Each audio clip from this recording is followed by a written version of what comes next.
కోనసీమ తిరుమల వాడపల్లి వెంకటేశ్వర స్వామి వారి 13వ వార్షికోత్సవ బ్రహ్మోత్సవాలలో భాగంగా 8వ రోజు స్వామివారు ఉదయం ఉభయ దేవేరులతో కలిసి కల్పవృక్ష వాహనంపై, రాత్రి కల్కి అవతారంలో అశ్వవాహనంపై ఊరేగారు.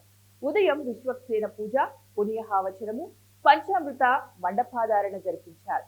అనంతరం శోభాయాత్రగా గోదావరి నది జల సంగ్రహణ జరిపించి మహాస్నాపనము, లక్ష కుంకుమార్చన నిర్వహించారు. అనంతరం ప్రధాన హోమములు, దిగ్వేవత బలిహారణ, నీరాజన మంత్రపుష్పములు, తీర్థ ప్రసాద వితరణ జరిపారు.